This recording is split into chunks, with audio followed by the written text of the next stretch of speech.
讲习近平要像习近平一样拿小本本儿。您的本本有点高级啊。好，那我们就最后一个访谈啊，就是吴国光老师来讲大家都非常关心的问题：习近平的权力是否达到了顶峰？吴老师，我们这也都是不明白播客的听众也非常熟悉的老师了，经常来支持我们。您在这个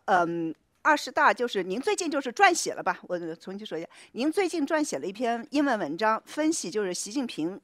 作为一个独裁者的权力的神话。您在文章中把这个中共的这个精英政治和政权的治理表现联系了起来。你能不能先讲一下为什么要把这两个方面联系起来？政治的核心问题呢，其实就是第一就是谁掌权，权力如何组成，这个就是精英政治。那么第二个问题呢，就是权力用来做什么，权力如何这个来统治这个政治体，那这个就是治理问题。所以呢，我把这两个东西给它放在一起来讨论呢，实际上我们就是来讨论习近平时期的，特别是20大之后，那么他的一个政治的一个比较整体的一个图像。那么其实这个精英政治这个东西呢，基本上就是一些八卦了因为我们看不到他在搞什么东西。对，这也是为什么你会看到推上也好，网上也好，对，这个听床师，听床师，对，这个那我想，如果不想真的去堕落成听床师的话呢，那一定要把这个政治权力放在一个更大的范围里来考察所以我想就是从这个角度呢，把这个习近平的权力是不是达到顶峰，这是一个命题作文了一个英文的刊物它要出一个专号，就是讲这个中国是不是已经达到了顶峰那其中一个问题就是习近平是不是达到顶峰？习近平权力的集中和中国历届最高领导人相比，他达到了一个什么样子的程度？就是可以和毛泽东相比吗？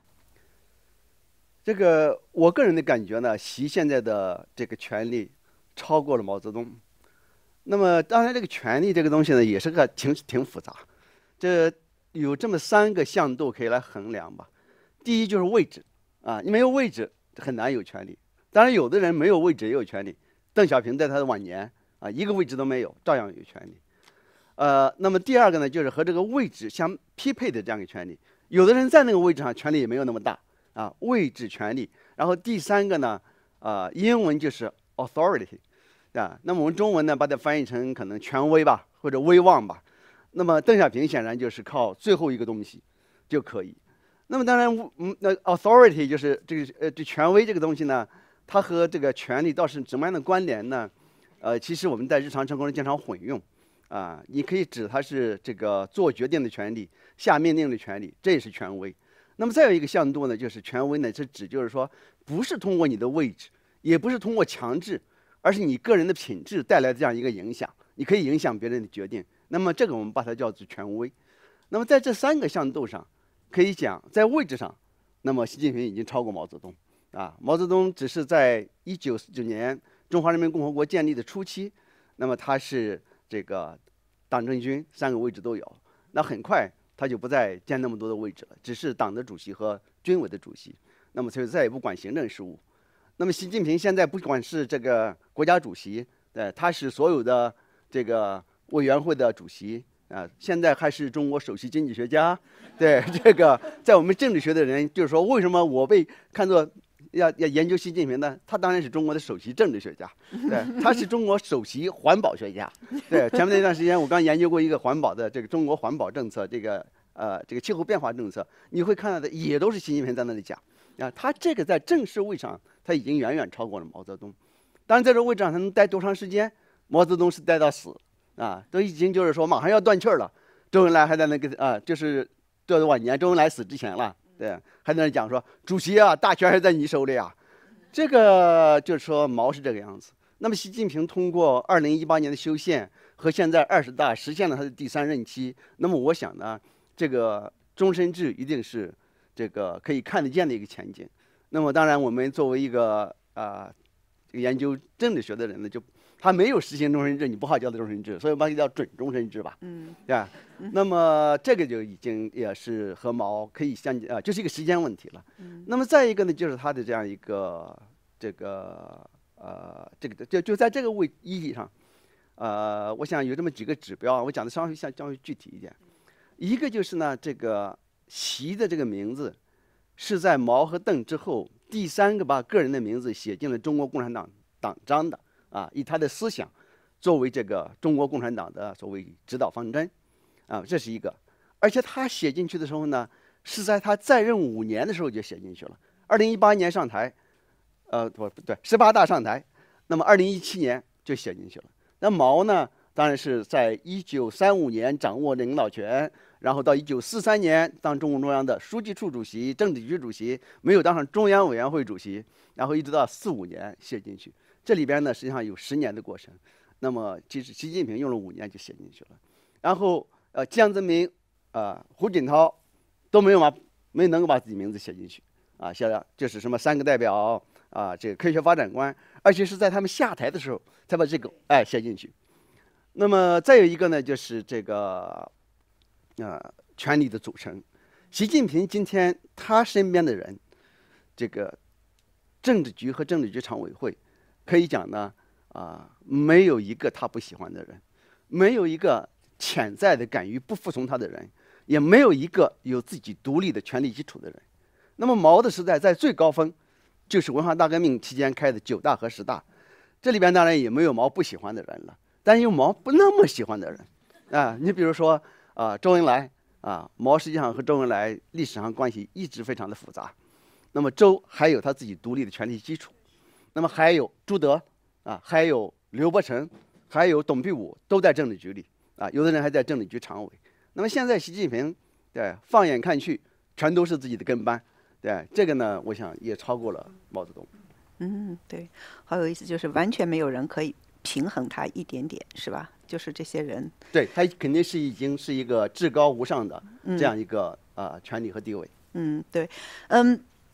那您为什么对习近平政权的治理绩效给了负面的打分呢？因为我们大家都知道，这习近平谈治国理政，这就是治理，是吧？他出版了4卷，据说还是那个全球的畅销书，新华社报道的。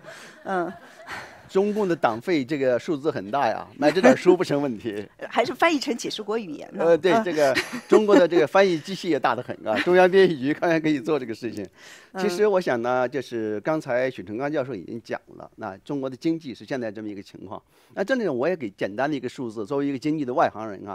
那么习近平自2012年上台以来，那么在过去的这10几年当中，如果和上一年的增长率相比，不要讲它每年的这个 GDP 的增长率、年增长率这个数字都不高，以至于到了2020年降到了2点几这个在1970年代以来，在中国没有出现过这个情况。哪怕是1989、1990，在天安门镇压之后，中国的经济有一个很低的一个这样一个洼地，那时候呢，经济增长还是4点几。那么2020年是2.24%。那么2022年是2.99%，这个可以说是毛死之后中国年经济增长率最低的年份。那么不管这个了，从2012年习近平上台以来，一共只有3个年份是和上一年相比，这个增长的数字是比上一年高的，这就是2017年高0.10，然后呢就是2021年高了很多，比上一年高6.25。是因为上一年太低了，2020年大家都知道，刚才讲了，增长率非常低，才2.24。然后呢，2023年高2.21，今年上半年还是比以前低。那如果说这13年里边只有3年这样是一个稍微高一点的增长率的话，那么这个算数很容易算了，对，那简单不及格的嘛，是吧？对，如果我们相信他们的数据的话，如果这是抛了光的数字，这是这个说的好的数字。那么还有一个习近平的治理的这个失败呢，就是反腐因为习近平上来就是以反腐作为一个杀手锏来集中权力，要到一个所谓这个清廉的这样一个党要让这个党呢这个自我革命。那么他这个反腐呢，我也给一个简单的数字，那么反腐反了10几年，最后反倒是反腐反到了反腐机构，啊，就是反腐机构现在的腐败比以前更严重。这个呢，我有一个官方数字啊，之所以拿本本，就是因为记不住数字了啊。对，这是刚刚发表的2024年上半年，中国的纪检系统的官员被抓起来的是2003名，啊，记着这个数字啊。那2022年是1100名，同期啊1100名，多了一倍，多了一倍。再往前一点，2019年是1600名。也就是说，越反越反，最后发现这反腐的官员里边，该被反的人都比以前多了很多，啊，这个是完全官方数字。所以呢，你说这个他的这个反腐到底有没有成效啊？那当然还不用讲了。这个20大以来，我们看到，对2个国务员是吧？秦刚啊，李尚福啊，被反腐反掉，然后前后任的国防部长2任啊，然后火箭军对。不仅是连窝端，而且连老窝，对上一窝一端，对这个就是对这个样子。然后再一个呢，我还举一个外交，啊，习近平这个任期内的外交啊，大家有目共睹。我这里也给一个非常简单的数字，哎，这个简单数字呢可能有点 superficial， 但是有意思啊，就是开完了20大，到今年的6月底，对不起，7月底啊，刚刚过的这个月底。那么习近平一共访问过11个国家，那么在开完19大同一个时期内，开完了19大到再下一年的7月，他一共访问过23个国家，然后18大也是同一时期，他一共出访过29个国家。当然呢，这种出访呢有很多其他的因素啊，也许就是说这个外交技术上的因素啊，也许有一个因素是习近平身体不好。对，那习近平身体不好，你的权利也会受到制约的。那么这个你的外交上就是说，但是无论如何，我不能认为说你习近平现在在同一阶段内出访少了这么多，从上一个23这样的11个国家，就说你的外交搞得更好了，对，而且你的外交的目标是说要把中国带回到世界舞台的中心，对你天天不出门，你知道进了世界舞台中心了，啊，然后这个2024年6月刚刚在瑞士开的。这个关于俄乌战争的全球高峰领袖会议啊，中国也不参加。那不参加，你说我不愿意参加，对，人家都不跟你玩，你说你就到了世界舞台中心了，啊，我想这些主要的方面，经济也好，反腐也好，这个外交也好，那么就从他自己的标准来看，他是不及格的。嗯，对。那您觉得，就习近平他有这么大的权力，为什么他的权力不能够成功的转移到这个治理的领域呢？对，这个问题非常好啊。这个可能是我第一次来到不明白做客的时候，我们可能就讨论过。我那时候讲了一个，就是说，这个政权呢，它的控制能力加强，治理能力这个削弱。那么这个东西呢，就是实际上呢，这个控制能力加强呢。治理能力削弱呢？那我又想了一下呢，可能有4个方面是最重要的。我把它叫做4个 I， 就是因为英文呢，它都是用 I 开头的一个字母。那么第一个呢，就是 information， 啊，你的权力加强了以后，对你成为一个超级的这样一个伟大领袖，那么你的意志凌驾于所有的这样一个官员之上，凌驾于整个体系之上，那么就没有人来敢于把这个真实的信息告诉你。啊，这是 information。第二个呢，就是 implementation。啊，你这么大的一个体制，这么大的一个国家，这么大的一个经济体，啊，千头万绪的事物，那你必须，哪怕你有好的政策，那么一定要有下边的整个体系来贯彻。那么现在下边不敢贯彻，对，下边习近平自己不断的讲要打通最后1公里，这意思他就是说他的这政策到了最后1公里都带在那里了。这个我觉得这是习近平对自己的烂尾地的这个一个解释了啊，他也自己知道烂尾，他那个意思就是说不是我烂了呀，哇，我这个贯彻到最后1公里没有贯彻下去。那么第3个呢，就是 incentive， 啊，就是官员呢他没有这个动力啊，习近平反腐啊，控制这么严格，那么随时你都可能觉得就是说我会被纪委抓走啊，我会被约谈啊，这个东西呢他就没有这样一个。创造这个贯彻这个做好治理的这样一个这也是找不到中文词儿啊，incentive 就是这样一个动机，动机。然后呢，还有最后一个呢，因为没有 incentive，那就 initiative 有问题啊。他就说，那你上面怎么搞？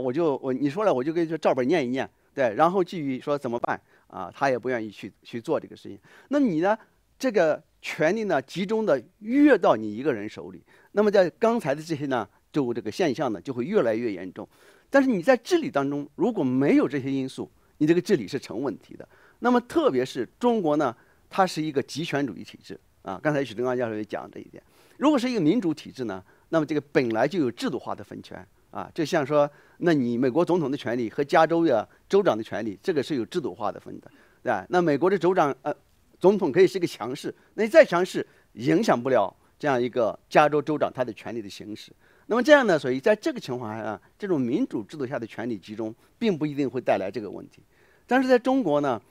就是这样一个本来这个整个体制就是权力是非常集中的，是完全是自上而下来贯彻的。当你最后呢有一个人把整个体系都给它瘫痪掉，那么我想呢，这个当然就是带来了你控制能力越强，那么底下的人就越不能动，那么这个就治理的能力就一定会持续的衰落。您为什么就因此认为就是习近平的权力达到了顶峰？我就先把您的结论抛出来。这个我想呢，一个就是可能有这么3个方面可以衡量啊。第一个就是刚才讲的，就是说他还有没有可能进一步集中权力？这个如果不能再进一步集中了，那可以说达到顶峰了。那么我个人看呢，就是说，如果我们刚才看3个那个指标的话，位置，哎呀，我也想象不到习近平还想要什么位置。对，那可不能把全国各省的省长都给他兼了吧？对，这个是，所以我想就很难再想象在位置上很难再进一步了。那么权力，对，现在基本上就是说，习近平说什么就是什么啊。整个这决策过程当中，你可以看到那个文件都是在重复他的话。对，我想呢，这个也很难再这个进一步了。那么还有一个呢，就是刚才讲的权威就是因为他个人的特性很有魅力，这个可以影响大家，威望越来越高。我觉得习近平在这方面恐怕是 hopeless 吧，这个，所以我也看不到在这个方面还有能够进一步。那都不能进一步了，那即使是这个，我也不敢讲说过了顶峰一定就是走下坡，那也许是一个平顶的顶峰至少进入一个平台，所以很难看到它更进一步。那么第二个就是他这个权力怎么行使嘛，这刚才我们讨论过了实际上呢，我觉得由于整个这个体系在不愿就你发了指令没有用。就您刚才说的，就是他对这个中国人的这个吸引力吧，就是他这个所谓的 charisma 是吧？我最近你们可能也听过，我和那个 Peter Hessler 那个何伟他的新书 Other Rivers， 它里面有讲他的学生，他不是经常跟他那些学生90年代的学生，还有这个2020年的这个川大的学生做这个 survey， 就是给他们做调查，给他们发邮件让他们来回答问题。他就说他那些90年代学生，就是和我差不多的大的那些学生，他们大学生，他们15年的时候他调查，他们很多人多数人是喜欢习近平的，因为他觉得他在反腐，他真的是真的是在做一些他们特别想做的事情。后来他再做这个调查，就是你最喜欢的领导人是谁，就好像没有人提习近平的名字，就是这年轻一代的这些人就更不用说了。所以就说他在就是您最后这提的这个方面，我确实觉得就是尤其在，我就插了话了就是尤其在这个疫情之后，这个疫情对很多中国人，我觉得对习近平的看法是有很大很大改变的。疫情我想是一个很重要的因素，但是疫情呢，这搞成这么大的一个危机呢，就是他这个习近平政权的治理能力最典型的一个这样一个这个灾难性的灾难性的这样灾难性的一个表现。对。真的是，那我再问您一个问题，就是您借用这个 James Scott 那个斯科特的那个著名的概念，把中共干部的这种就是他们所谓的躺平的行为呢，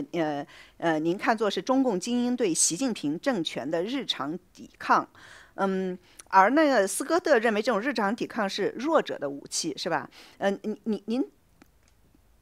觉得就是中共政权精英可以被视为弱者吗？这个要看和谁比吧。和老百姓比的话呢，一个派出所所长可以像皇帝一样，是吧？这个为所欲为。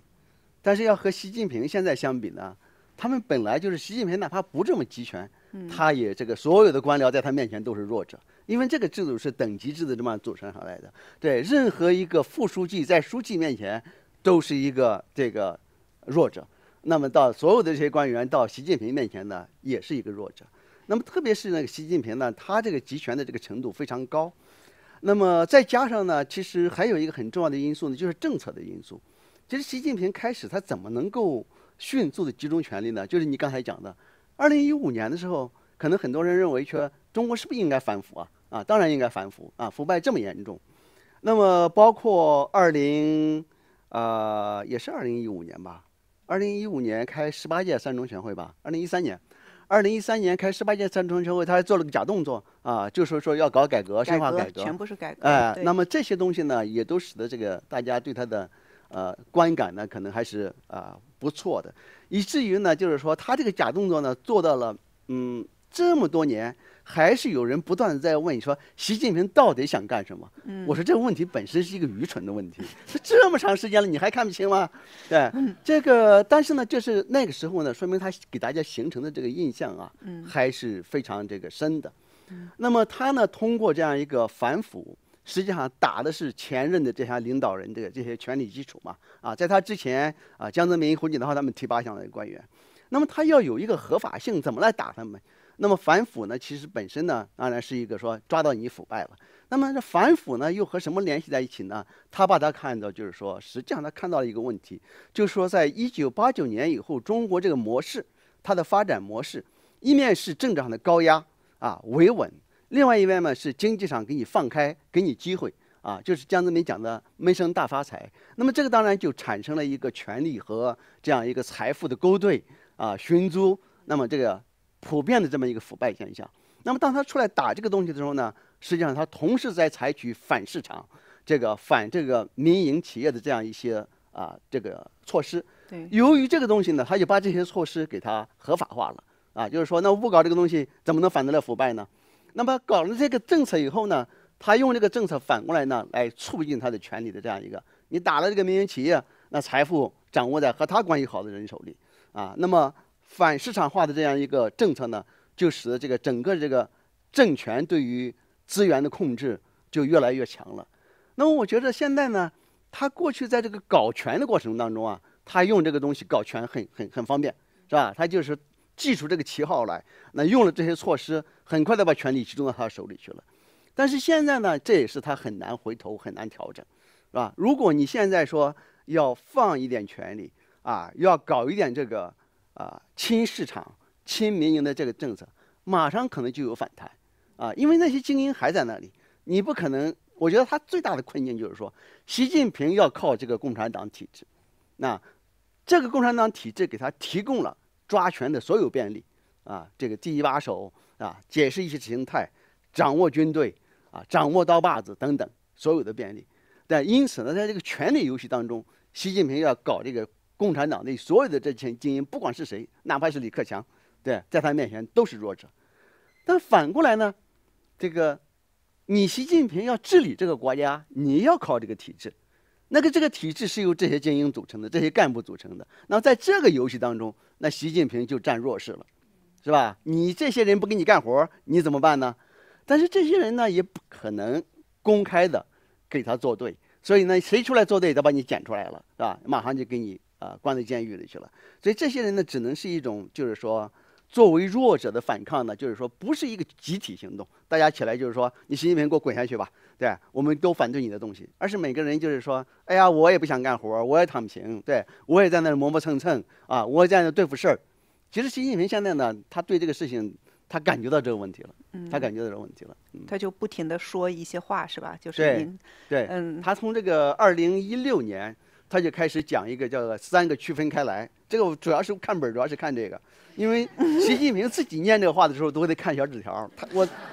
我重复他的话更得，我背不下来他的话。他说，把干部在推进改革中因缺乏经验、先行先试出现的失误和错误，同明知故犯的违纪违法行为区别开来，把上级尚无明确限制的探索性试验中的事物错误，从上级明令禁止后依然我行我素的违纪违法行为区分开来，把为推动发展的无意过失同为谋取私利的违纪违法行为区分开来。他的意思就是说呢，我查你违纪违法，我搞反腐败，大家都不愿意搞试验了，大家都不愿意去做这个出头鸟，做一点对经济发展有利的事情了。那么习近平呢，从2016年就开始意识到这个问题，然后就开始说啊，我可以把这个区分开来。那你怎么区分呀？谁也不知道，所以呢根本就不起作用。结果呢，2016年以来他就不断的讲这个事情。那么最新呢，就是2022年20大开完了，这个一中全会啊，他的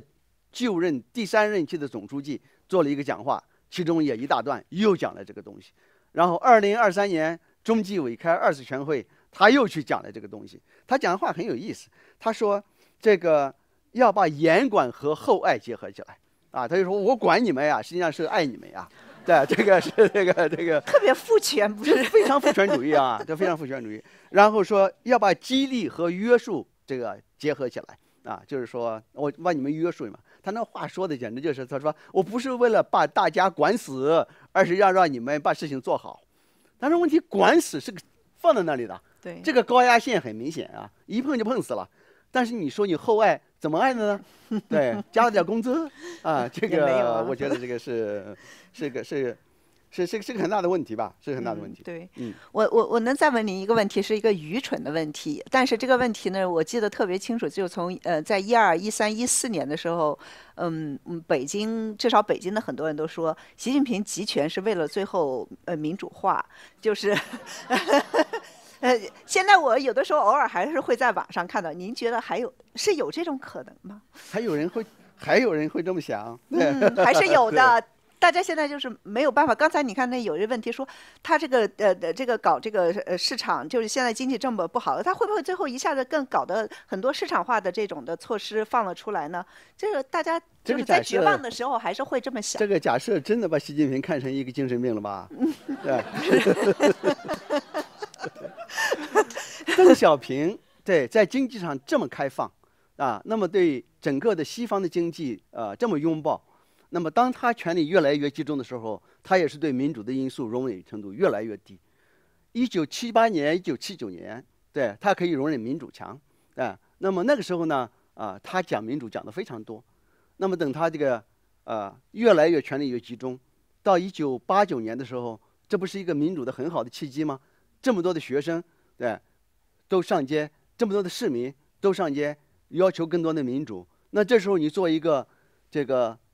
还不是华丽转身了，你本来就是沿着这样一个经济改革、政治改革这个路子在走，他都不愿意做这个事情。我觉得这个东西呢，即使习近平真的是一个神经病，他真的那一天，我希望他真的是这样了，那是一个好的神经病了，对。但是呢，我觉得这个制度也是不容许他这样子的。实际上你会看到呢。就是说，这个邓小平在当年批毛的时候来维护毛，你就可以看到他不会再往前走一步。他知道，就是说，他对权力的掌控和共产党对整个中国权力的掌控，这个是他最要依靠的东西。他绝对不会跟你走向民主化。那么习近平呢？我想啊，这个我们老讲，就是共产党有一句话，我讲的是对的，特别在外交当中，叫听其言观其行啊。对，这习近平实际上你要真的去看看他这个释院门的治国理论，我是没看过啊，因为这个我研究这个东西本来就快研究成这个抑郁症了，对，一天到晚看他们这些垃圾，对，这个再让我去看习近平这个东西，我真的是受不了了已经。但是就是看这个只言片语呢，你会看到他经常话讲得非常漂亮。其实习近平在刚上台的前2、3年。他在一个什么场合，他讲了一个话，就是说那话讲的，连毛泽东、邓小平都没讲过这么漂亮的话，就是说所有的事情要大家商量着办，这个怎么样商量，对，这话都讲得很好听，对，这个共产党其实自己的高层领导人呢，对他们的游戏规则是更了解。这林彪曾经总结过一句嘛，对，叫做好话说尽，坏事做绝，对。这个我觉得，林彪很懂这个游戏，林彪很懂这个游戏，对。所以我们很难想象，就是说他在坏事做绝的时候，还要去做什么好事。我再插一句啊，包括刚才陈刚教授讲到这个这次这个3中全会，那么让下边自己开始有一点权利。这个呢，我讲呢，插一句，也是为了因为这个整个干部不愿意做事情，那么现在呢，我就放一点权利给你们。但是我要讲的就是说，权力下放也有下放做好事的权利和下放做坏事的权利。那么1978年、1979年，那是下放做好事的权利，中国才有了这样一个后来的经济的这样一个发展。那么毛时代有没有权力下放呢？有，我就举一个例子：文化大革命，杀人的权利下放到县级公安局，对，这是做坏事的权利。那你想杀人就杀人。那么前一段时间一直到现在，那么禁止出境的权利下放到县公安局，对，这也是做坏事的权利。现在呢，这一次呢，为了安抚地方精英这些干部，也为了解决刚才陈刚教授讲，解决地方的这些财政问题，把这样一个收寡民脂民膏的权利下放下去。所以这种下放权利呢，只能使这个事情越来越坏。习近平一个人做坏事不够，最后呢，就是说你们大家都来和我一起做吧，这样一个体制和他是紧密的绑在一起。当他某一天真的就是说，假设我想象不出来哈，华丽转身的时候，他转得了吗？他转得了吗？那些人想把他干掉了。对，对，我们谈了很多习近平，我们现在开始谈中国人民一下，的这个中国社会一下。您最近在美国之音上连续发表了3篇文章，还是4篇文章吧？4篇文章谈中国大面积的社会溃败。您能讲一下，就是您说的大面积的社会溃败是指什么？然后这些溃败的政治根源是什么？还有这个题目很大我知道很大，您是写了4篇文章，但是对我本来还想接着写下去，但是对，这是我们看到中国社会呢过去传统的也好，民间这个长期实践的也好，这些道德的规范呢，在这个过去的一些年当中呢，是越来越不起作用，越来越不起作用。这个当然有很多的例子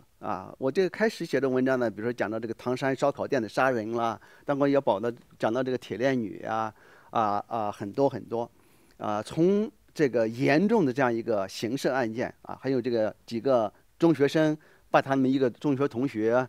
用这个铁锹给他打死呀等等，这非常严重的刑事案件，到这个非常简单的，比如说前些年有人开着这个宝马车把他停到故宫里去。等等这样一些事情，就说还有我是亲眼看见这个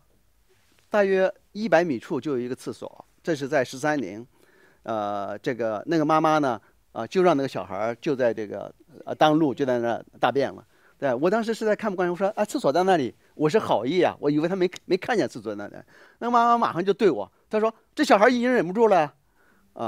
那我想呢，这个东西呢，也许它有它特定的这样一个原因嘛。总而言之，就是说，过去在一个人类的文明社会当中，这样一些最基本的文明规范就是说，这些日常行为的文明规范，这些东西呢，在中国呢，都有这个解体的这样一个趋势。那么这个东西呢，就是我就把它叫做社会溃败。那么这个实际上就是说，基本文明规范的失效。这个面积大不大呢？那我想就是说，几乎我们每天都看到这样一个东西。那当然，因为作为一个研究政治的人呢，我更多的是认为它的原因是政治的原因。当然，也有很多人呢说可能是经济的原因因为现在大家比如说经济收入下降，那么失业，所以呢，因此这个心情不好，因此就是做这样的事情。那么当然，我想这些都是有道理的肯定不只是单一的原因。但是我想从政治这边呢，比如说官场的这样一个权力的滥用那一定会给整个社会带来这样一个示范的这样一个效应他就说你就学他呀，这个那么多年轻人愿意考公务员，那显然就是愿意进入这个体制内去做官。那么这些官员当了官以后干什么呢？他们不仅是这个在他们升官的这样一个过程中，也可以讲失去任何人格的尊严无所不用其极的为了升官要往上爬。那么那个就已经那个可以讲文明规范在官场上已经失效，是吧？你如果是一个文明人，你在中国的官场上可能就很难升上去。对。然后呢，你做了官是为什么呢？捞钱腐败。那么这个当然也是反文明规则的。然后还有一个第三，那个应该很难叫腐败，就是这个权力呢用来一些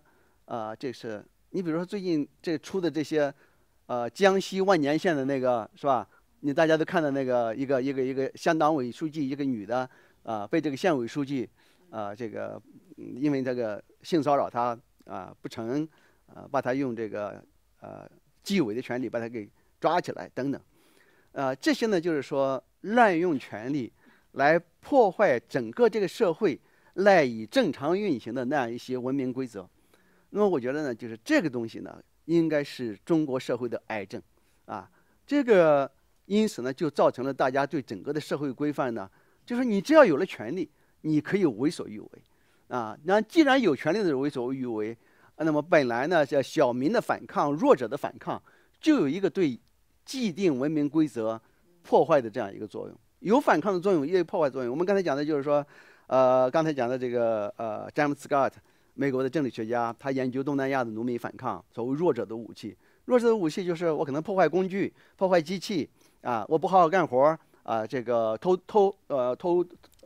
东西等等，这些都是你没有办法反抗这些专制者的时候，你可以用这些办法反抗。这些反抗行为里面也有对社会的这样一个规范的这样一个破坏。实际上，我如果再接着写呢，我就想写这个。而且这个政权呢，它越是这个社会溃败，大家就会说：“哎呦，这社会这么乱，如果没有人管着不行啊！”这就是成龙的论调了，对，这是说那中国人没有这一个专制政权管着是不行的，那就乱套了。实际上，这个东西是互为因果的那么这个权力的滥用，使得每个人都学习它，然后大家都只要有可能，我就胡作非为。然后反过来他说，因为你胡作非为，我就必须要把你们关得死死的。那这个整个就是中国呢，就进入这样一个 deadlock 吧，就锁在里边了。听众真的是有很多好的问题。有一个 vote 最高的有24个人 vote 说，想问问吴国光老师，在老师参与80年代政治改革的时候，当时是否有任何机会通过改革避免掉30年后出现的习近平集权现象？如果可以把80年代的改革看作毛时代的反动，那么老师认为后习近平时代会出现改革吗？80年代改革呢，回过头去再去看呢，我想我个人的感觉是因为结构性的原因呢，我们不可能在中国把政治改革做成功。这个结构性的原因呢，第一就是这个体制本身的结构。这个结构呢是说这个政权是以暴力为基础的暴力为基础。那么我们当时呢，无论讨论什么样的政治改革，我有非常深的一个印象，就是说所有的政治改革举措都和中国人民解放军无关。那么都写，比如说党委如何怎么样，然后说军队由总政治部另行规定中国人民解放军在中国的政治体制里边就是一个治外法权的这么一个地方哪怕你在这里搞了改革，那解放军不搞，解放军自己来决定。那么解放军那时候当然也是邓小平个人的这样一个权力基础。那么在这个意义上，就算我们真的在党政体系里把很多改革措施搞成了，那么如果来自军队的反弹呢，那时候我完全就没有估计到这个问题。但是实际上1989年天安门的镇压，就是邓小平最后动用了军队、武力、暴力来把全民，其实这个全民是包括共产党当时党内的这样一些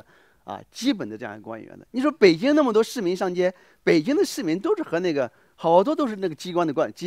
工作人员嘛就是用这个东西把它压下去了。在这个意义上在结构上，我想我们很难搞成。第二个就是权力结构了。那邓小平是太上皇，对吧？那么戈尔巴乔夫，你看在这个苏联搞他有很多有利条件，其中一个有利条件就是他没有一个太上皇他要做就做，但是也还是遇到了比如说来自军事政变的这样一个1992年8月份吧1990年对，也有这种反弹。所以呢这样一个集权体制，它的这样一个改革的这样一个可能性到底有多大？那么基本上我在1989年就对这个东西不再抱希望，这也是我在1989年为什么就离开中国。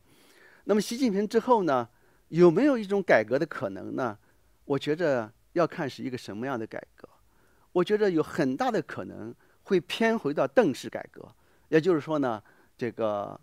我刚才讲，那么精英阶层还有对通过市场和权力的这样一个勾兑体制，对这个有非常的迷恋啊，还会有很多人从这里边得到好处。那么另外一个呢，它确实也是和国际文明主流接轨的。你要搞这个东西，你必须和西方国家，特别是美国、欧洲、日本啊，和他们来进行更多的经济交流。这个对所有的精英的家人都有好处啊，对整个的国民也有好处。我们这个民族也是特别重视物质利益的这样一个民族，很少有宗教情怀，很少有更多的关怀。那么这个也是因为千年的，我倒不是讲民族性就是这个样子，因为我们有上千年的这样一个高压的专制的这样一个统治，把我们变成了这个样子。那么因为这些因素呢，可能如果出来一个领导人说啊，我们回到邓小平、江泽民的年代，大家还是闷声大发财，我给你们一点小小的空间，对，只要你不反共产党，只要你不上街游行，那么这个都可以了。那我同时呢，也准备好我的强力维稳体制啊，这样你不搞事儿啊，你搞事儿我就镇压你，但是呢，给你经济的机会。我觉得回到这种可能性呢，还是蛮大的。但是我个人呢，觉得呢，这种可能性能不能持续，这个就是我们从1989到现在看到的了。也许再走30年，我个人的判断是，如果走了那个，用不了30年，还会再来一个，啊，再来一次，啊，第二个习近平又出现了。这个就是我觉得是一个大怪圈，啊，我们怎么才能走出这么一个怪圈？啊，如果说改革呢，一定是自上而下进行才叫改革，那么我可以想呢，可能在可能在习近平之后啊，我们可能要的已经不再是改革了。如果还是那样一个改革，我们就走不出这个怪圈。啊，我们必须有社会的力量、民众的力量，就像白纸运动这样的力量。啊，那么去发出另外一个声音，就是说，我们不仅要挣钱，我们要有我想挣钱或者不挣钱的权利。我也有挣了钱以后，我这个钱怎么用，我是不是可以保留住这些权利，我都需要。啊，我要是要权利，而不是要钱。你要知道，你有了权利，你可以有钱，是吧？那你有了钱，你不一定有权利。如果整个社会，我觉得现在越来越体认到这一点了。如果这个社会的力量能够发出这个声音，我个人比较乐观的估计就是啊，假设今天晚上习近平真的是上帝保佑中国，上帝保佑中国了，对，那么我想呢，就是说，很可能中国不再是一个任由啊中央委员会那几个人啊省里一些什么官员开个什么会议那样，就像1970年代末那样啊，我想不是了，因为现在有这么多的这个刚才啊。林老师讲到民众的这样一个进步，对所有的这个年轻人都变得牛逼，对这个都会去要求说我要这些东西。既然习近平现在这样了，机会出现了，那我不能任由你们，就是说蔡奇也好，彭丽媛也好，或者是改革派的人也好，你们来掌握我们的命运。我们每个人要发出自己的声音。我觉得这个可能性是存在的。这是我最乐观的前景。哇，这么hopeful 的一个 note， 我们都很需要。对对对，哎，我们的听众问题太好了，真的是。再一个问题，就说请问吴国光教授，共产党一直将自己的政权合法性与经济发展联系在一起，以确保老百姓的生活越来越好啊。这个我不知道。那么在下一个阶段，如果经济增长停滞甚至倒退，它是实际上现在中国经济已经在增长或者停滞倒退，习近平和共产党将如何寻找下一个执政合法性？他们会以祖国统一作为借口吗？其实合法性这个概念呢，在这个政治里边是一个非常模糊的概念。那么，当然前些年我写了一本书，专门讨论这个东西。这个关于党代会那个书呢，基本上中心的这个论点就是讨论合法性。那么我把这个合法性呢分为这么几种，这个稍微讲的理论一点，把这个问题讲清楚啊。一种合法性呢，就是你看这个我把它叫做参与性合法性。就是这个，我们在这样一个美国这样一个民主制度下，那么你去参与了投票，那么你选出来的这个人可能不是你投票选的那个人，但是你另外的你没选的那个人，但他当选了，但是因为你参与了投票，你也承认他的合法性，啊，这叫参与性合法性。还有一个呢，我就把它叫做这个认可性的合法性，就是说你投的就是这个人，你投的就是这个人，然后呢，他也选上了，当然他的合法性非常强。那么这个第二个合法性是非常强的啊，因为你也参与了这过程，而且你就是你想要的这个人，他当选了。那么第二种呢是民主制度下特有，就是说我虽然没要这个人，但是我也认了，啊，这样的这个民主制度才能运作。那么这个合法性呢就弱一点。那么第三一个合法性呢，就是非民主制度下，那么这个人我们都不想要他，或者但是呢没有人起来反抗，我把这个叫做这个顺从性的合法性，就是说因为起来反抗成本很高，我们就认了。因为这个合法性的概念legitimacy这个概念呢，其实在台湾就把它翻译作认受性你认了，你受了，你受了。其实这个物质这个经济发展的这个所谓绩效性的合法性是一个虚假的合法性概念。为什么呢？因为合法性的概念讲的就是说，为什么这个人坐在这个位置上为什么是习近平当中国的第一把手是这个问题。然后你说习近平之所以是当第一把手，是因为他把经济搞得很好。你上了台以后才搞得很好，好和不好都是你上台以后的事情，这就把问题完全颠倒过来了。合法性讲的就是说，凭什么你拿中国的最高权力？你说是因为我拿到了权力以后做得很好，所以就是我，那这个完全就是把逻辑搞反了。但是呢，就是刚才讲，因为我们没有这样一个选择的可能，那么我们最后实际上是用这个绩效性的合法性讲的是这个顺从性的合法性的到底有多高程度，因为它给你这样一个经济上发财的机会，那你你这个顺从的可能性呢就更高你不造反的可能性就更高，那个这个顺从性就更高了。但其实呢，你可以因为各种各样的原因不顺从各种各样的原因不顺从。那么我觉得呢，这是当然在经济发展这样一个进入下坡路的情况下中国民众的不满呢一定是越来越增加。那么这个增加到什么程度，可以威胁到这个政权的合法性，威胁到习近平个人领导人的合法性？我觉得这个要看你是不是采取反抗的行动。如果你没有采取反抗的行动，就我刚才讲的，还是顺从性的合法性，你内心10000个不满，对，100万匹草泥马跑过，对，这个完全无损于习近平丝毫的毫毛。不要说我们老百姓，对，就是那些精英，我刚才讲了，政治精英，你认为他们高兴吗？他们不高兴，不高兴 ，so what？ 不高兴你就受着，这就叫认受性啊。在习近平的认受性就在这里了。所以我想呢，根本的问题就是你有没有把你这个意愿表达出来。但我讲这个话呢，经常会我怀疑那种人是五毛就说你在外国站着说话不腰疼，鼓励我们中国上街我没有这个意思。对，其实呢，反抗的这个渠道非常多。对，我们有机会再讨论那个。对，这个最后再问一个问题大家想问一下，就说这个中国其实就是说，习近平他已经是chairman for life 是吧？你说的准，终身制。那他也面临着这个继承人问题，就是中国会转成世袭制吗？我就讲一下这个普遍的东亚经验吧。那么你们告诉我，东亚专制集权下，除了军事政变、军人独裁之外，有没有另外的方式来解决他的这样一个权力继承？北韩已经金三了，对，1、2、3已经到3了，而且金三那么年轻就上去，28，大家都不看好他，原来以为他的智商和习近平差不多，那没想到人家高多了，高多了。这个是。然后这个台湾在民主化以前也是吧？蒋家也是这样。然后新加坡还不是一个典型的独裁，还是有一点小小的民主因素。那么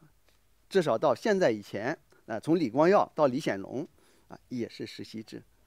毛泽东之所以没有搞成世袭制，是因为蛋炒饭，蛋炒饭。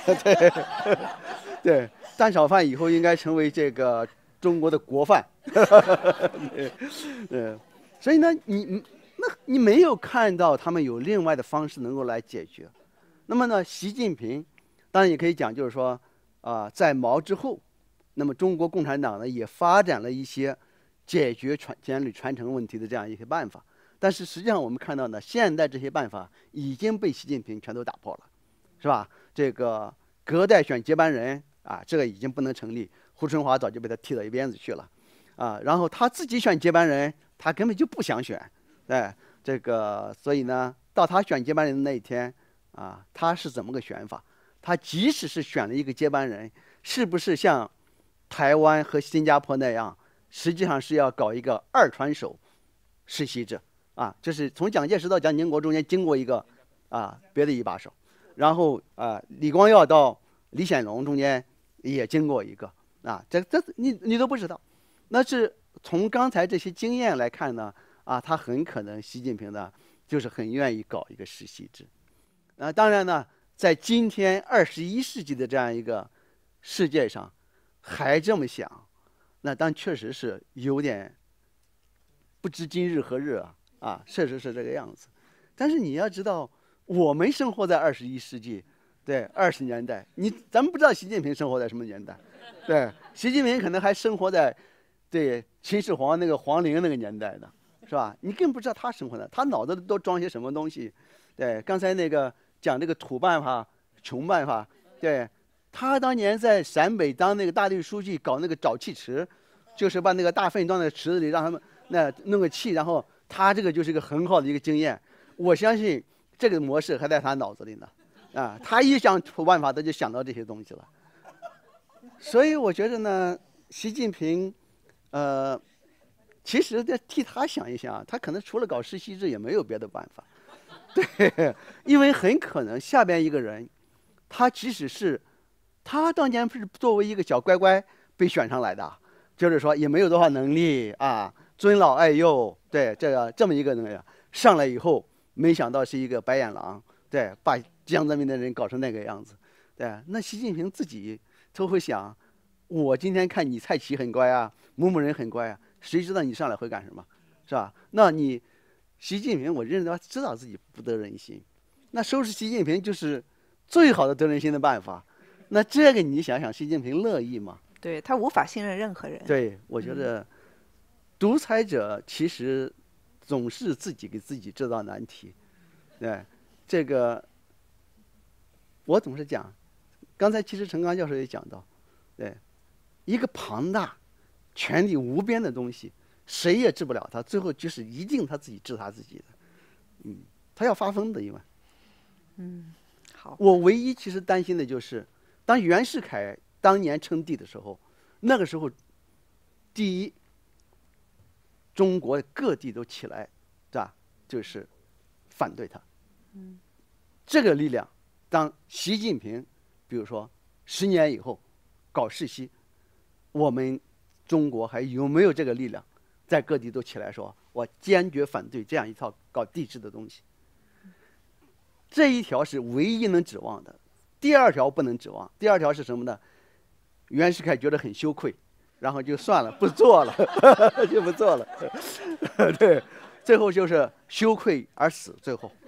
我觉得这个我绝对不对习近平抱这个希望。那我们最后一个问题是我的问题，也是这个听众的问题，就是在这个政权的治理能力下降，经济也是非常的不好，社会又大面积崩溃的情况下，普通的中国人可以做什么？您有一些触及到，但是我和袁丽咱们以前也讨论过多次所以我其实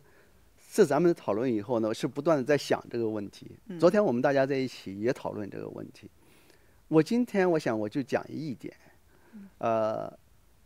我不讲去政治上的这样一些东西，我就想讲的就是说，我觉得我们每个人呢，应该有一个非共产党的这样一个体制、文化、价值和一切的一个 resocialization，就是一个再社会化，所谓 socialization 就是说你接受社会价值，在你成长过程中接受这套东西。那么我们呢，如果每个人，其实这个因为都是内心的活动了，你在海外我们可以这么做，在中国也可以这么做，你就反省一下，到底我对现在这个东西有什么东西不喜欢，那我在这个点上一定就不这么做。我个人实际上呢，多年在做这种反省，这个我们是在毛时代成长起来的，然后呢，1980年代加入了这个体制内去做事情，那我就不断的在想，就是说我为什么和这个政权和这个体制没有办法 compatible， 我没有办法 compatible， 但是我不喜欢它什么？对，当然我不喜欢它政治专制啊这个东西，但是呢，政治专制一定体现为他日常做事的各种各样的方式，是吧？他这个很多很多的细节，所以我就老讲啊，共产党因为它是一个极权主义，所谓极权就是说他把你生活的方方面面，对，都给你控制到，都用他的方式来塑造。那么因此，我们对他的反抗也是可以从方方面面每个角落开始反抗起。我不一定开始现在就直接站到街上去和这个政权直接面对这个时机没有来以前，你可能做不到。而且呢，你如果不做那些方方面面更广泛基础上的反省和这个重塑自己，那么即使共产党政权被推翻了，那么可能再建立的一个也是一个类似的政权，也是一个，这就像中国皇朝更替一样。那如果我们每个人都反省自己，就说这一点是我绝对不喜欢这个共产党这样的，那因此我也绝对不这么做那么其实包括我就讲这个从美学，对，如果你觉得你的美学价值观还是那种极其宏大整齐我觉得就是说你就可以反省一下，对，还有刚才还有刚才这个施盘讲的这个非常好，对，我作为一个山东的男性，山东男性好好反省，实际上呢，我这么多年，一直都在反省，但反省的成绩如何要太太打分了，对，这也是一个，是吧？还有我们日常，比如说，包括我们日常的社交，大家到一起吃饭等等这些，我觉得这方方面面，我们对孩子，你看很多这个包括海外的华人家庭，父母一代和孩子一代都有矛盾，矛盾有的是相当的尖锐。那我想呢，这个我们不能要求孩子去改变，我认为我们作为父母的应该去反省，我们是不是这个共产党和这个中国的这个1000年的专制，和这个中国的这个不止1000年，对，几千年我们山东人手作孽的这个父权主义，对这个东西再加上这个